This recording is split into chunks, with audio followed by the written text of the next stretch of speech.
మనం ప్రతిరోజూ వాడే యూపీఐలో ఒక చాలా పెద్ద మార్పు రాబోతోంది. మన డబ్బుల్ని మరింత సేఫ్గా ఉంచేందుకు ఆర్బీఐ ఒక కొత్త ప్లాన్ ప్రపోజ్ చేసింది. అసలు ఏంటా మార్పు? మనం చేసే ట్రాన్సాక్షన్స్పై దాని ఎఫెక్ట్ ఎలా ఉండబోతోందో ఈ విశ్లేషణలో చూసేద్దాం. ఈ మాట వినగానే అందరికీ వచ్చే మొదటి డౌట్ ఇదే కదా, మనం అంతగా ఇష్టపడే యూపీఐ స్పీడ్ ఇక ఉండదా? చిటికిలో డబ్బులు పంపే ఆ సౌలభ్యం పోతుందా? అసలు ఈ మార్పు వెనుక ఉన్న కారణమేంటి? ఎందుకిలాంటి నిర్ణయం తీసుకోబోతున్నారు? కొంచెం లోతుగా చూద్దాం. అవునండి, మీరు విన్నది కరెక్టే. కొన్ని ప్రత్యేకమైన ట్రాన్సాక్షన్స్కి మనం డబ్బు పంపిన వెంటనే అవతలి వాళ్లకి చేరదు. మధ్యలో ఇక్కడ చూపిస్తున్నట్టు ఒక గంట సేపు టైం గ్యాప్ ఉంటుందన్నమాట. ఆ తర్వాతే వాళ్ళ అకౌంట్కి డబ్బులు వెళ్తాయి. ఇంత పెద్ద మార్పు ఎందుకు తెస్తున్నారో ఇప్పుడు చూద్దాం. ఈ కొత్త రూల్ వెనుక ఉన్న మెయిన్ రీజన్ ఒక్కటే. అదే రోజురోజుకి పెరిగిపోతున్న డిజిటల్ ఫ్రాడ్స్. మనం టెక్నాలజీతో ఎంత కంఫర్ట్గా ఉన్నామో దాని వెనుక అంతే పెద్ద ప్రమాదం కూడా పుంచి ఉంది. ఆ సమస్య ఎంత సీరియస్గా ఉందో కొన్ని షాకింగ్ నంబర్లు చూస్తే మనకే అర్థమవుతుంది. ఒక్కసారి ఈ నంబర్ చూడండి. 2021వ సంవత్సరంలో డిజిటల్ పేమెంట్స్ ద్వారా జనాలు పోగొట్టుకున్న డబ్బెంతో తెలుసా? ఏకంగా 550 కోట్లు. ఇది చాలా పెద్ద అమౌంట్ కదా? కాని ఆగండి, అసలు షాక్ ఇది కాదు. 2025 నాటికి ఈ మోసాల విలువ ఏకంగా 22,000 కోట్లకు చేరుకుంటోందని ఒక అంచనా. ఒక్కసారి ఆలోచించండి, జస్ట్ 4 ఏళ్లలో నష్టం ఏ రేంజ్లో పెరిగిపోతోందో. పరిస్థితి చేయి దాటిపోకముందే దీనికొక అడ్డుకట్ట వేయాలి కదా. అందుకే ఆర్బీఐ ఈ కొత్త స్టెప్ తీసుకుంటోంది. ఇక్కడ చాలామంది ఒక పెద్ద అపోహలో ఉంటారు. ఈ మోసగాళ్లు మన బ్యాంక్ సిస్టమ్నే హ్యాక్ చేస్తున్నారేమో అనుకుంటారు. కానీ అది నిజం కాదండి. మరి మన డబ్బు ఎలా కొట్టేస్తున్నారో, అసలు సీక్రెటేంటో ఇప్పుడు చూద్దాం. ఈ స్లైడ్లో ఉన్న వాక్యం చాలా ముఖ్యం. మోసగాళ్లు సిస్టమ్ను హ్యాక్ చేయటం లేదు, వాళ్ళు మన మనసును హ్యాక్ చేస్తున్నారు. అంటే ఏంటి? వాళ్ళు టెక్నాలజీతో కాదు, మన మైండ్తో ఆడుకుంటున్నారు. మన భయాన్ని, ఆందోళనను, కొన్నిసార్లు అత్యాశను వాడుకుని మన చేతనే డబ్బు పంపించేలా చేస్తున్నారన్నమాట. దీన్నే సోషల్ ఇంజనీరింగ్ అంటారు. ఒక్కసారి ఇలా ఊహించుకోండి. అర్ధరాత్రి ఒక ఫోన్ కాల్ వస్తుంది. మీ వాళ్లకి యాక్సిడెంట్ అయింది, అర్జెంటుగా హాస్పిటల్లో డబ్బు కట్టాలి అని చెప్తారు. ఆ కంగారులో, ఆ టెన్షన్లో ఆలోచించే టైం కూడా ఉండదు.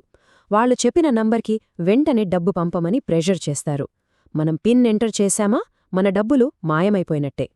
ఇలాగే ఎంతోమంది మోసపోతున్నారు. ఇలాంటి మోసాలకు టెక్నికల్గా ఒక పేరుంది. దాన్ని ఆథరైజ్డ్ పుష్ పేమెంట్ ఫ్రాడ్ అంటారు. సింపుల్గా చెప్పాలంటే, ఎవరో మన అకౌంట్ని హ్యాక్ చేసి డబ్బులు తీసుకోలేదు. మనమే మన చేతులతో మన పిన్ నంబర్ ఎంటర్ చేసి డబ్బు పంపాం.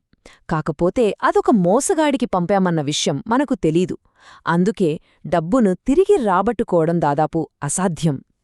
సరే, ఇంత పెద్ద సమస్య గురించి విన్నాం కదా, మరి దీనికి సొల్యూషన్ లేదా?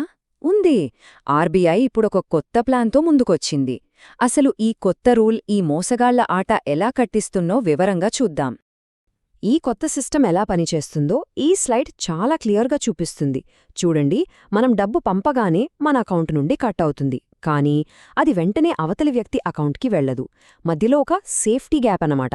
అంటే ఒక గంట సమయం ఉంటుంది. ఈ టైంలో మనం కావాలంటే ఆ ట్రాన్సాక్షన్ని క్యాన్సిల్ చేసేయొచ్చు.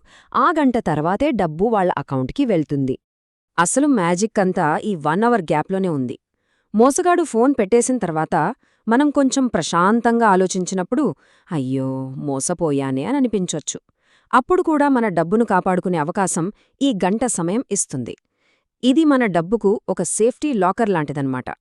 సరే, ఇప్పుడు అందరికీ వచ్చే ఒకే ఒక పెద్ద డౌట్ ఏంటంటే, ఈ గంటసేపు ఆగడమనేది మనం చేసే ప్రతి యూపీఐ ట్రాన్సాక్షన్కి ఉంటుందా? అలా అయితే రోజూ చేసే చిన్న చిన్న పేమెంట్స్ కూడా లేటవుతాయా? అలాంటి కంగారేమీ అవసరం లేదు. దానికి కూడా ఒక క్లారిటీ ఉంది.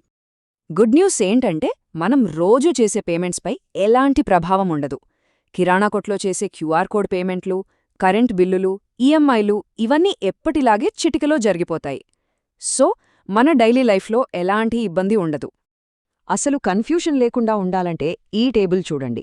ఈ 1 గంట ఆలస్యం అనేది కేవలం 2 సందర్భాల్లో అప్లై అవుతుంది. ఒకటి, మనం ఎవరికైనా మొదటిసారి డబ్బు పంపుతుంటే, అంటే వాళ్లు మనకు కొత్త లేదా తెలియని యూపీఐ ఐడి అయితే. ఇక రెండోది, చాలా పెద్ద మొత్తంలో అనుమానాస్పదంగా అనిపించే అమౌంట్ పంపుతే. అంతే, మనం రోజూ చేసే రెగ్యులర్ పేమెంట్స్ అన్నీ ఎప్పట్లాగే ఫాస్ట్గానే ఉంటాయి. చివరగా ఒక ప్రశ్నతో ముగిద్దాం. మన డబ్బు భద్రత కోసం మనకు అలవాటైన ఈ స్పీడ్లో ఒక చిన్న మార్పు చేసుకోవడానికి మనం సిద్ధమా? అంటే వేగం ముఖ్యమా? భద్రత ముఖ్యమా? ఈ రెండింటినీ బ్యాలెన్స్ చేయడానికి ఆర్బీఐ తీసుకుంటున్న ఈ నిర్ణయం సరైనదే అంటారా కాదా? ఇది ఆలోచించాల్సిన విషయమే.